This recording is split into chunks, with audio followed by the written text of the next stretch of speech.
So I've been asked to tell more about the fruit from the tree of knowledge that I had insight to. I didn't really have too much more insight than what I've already discussed. I discussed it has many sides. It has dark seeds. It has light blue skin, which glows like a jellyfish glows in water sometimes. So it's luminescent skin as well, especially around the edges, where there are differentiation between sides of the pods.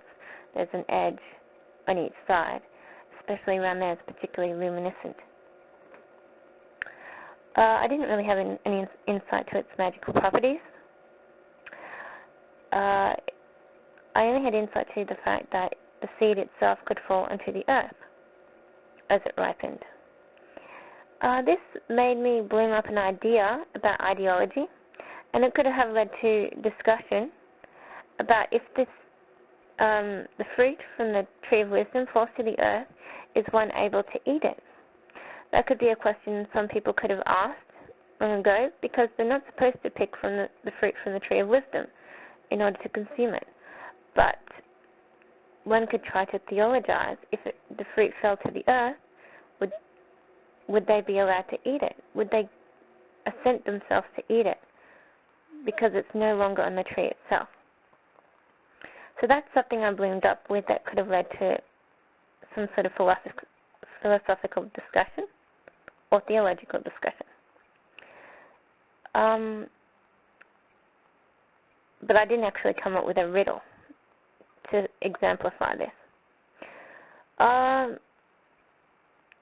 So as far as the seed itself goes, I didn't get any insight into any magical properties.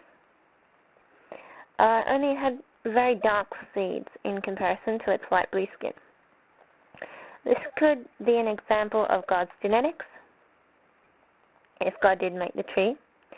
God himself was supposed to be a large being with large muscles, white hair, and really light blue eyes.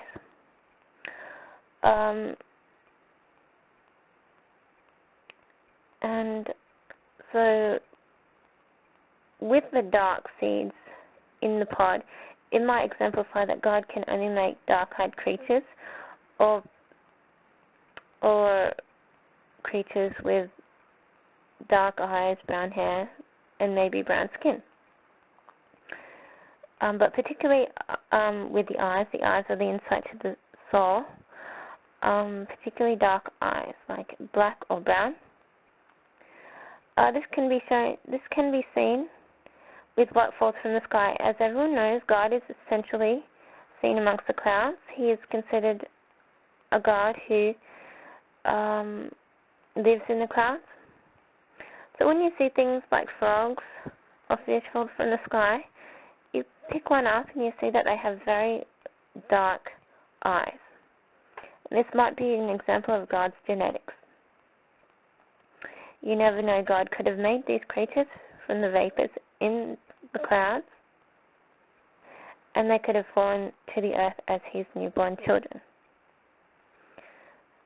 A harsh punishment in itself. As everyone knows, dark-eyed people usually have great insight. They usually have good levels of wisdom, inner knowledge. They're quite intelligent. And they even have a good level of psychic development or psychic gift. And this could be because that their sort of genetics are from God himself. Despite the fact that God is blue-eyed, his genetics may well form predominantly dark-eyed beings, unlike he himself who is blue-eyed. So that's all I can really say about these sort of seeds and the fruit itself.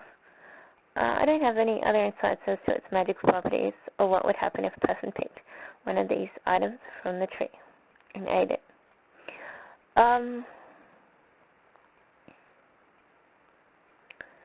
So that's really all I can say about it at this moment, as I had no other further insights.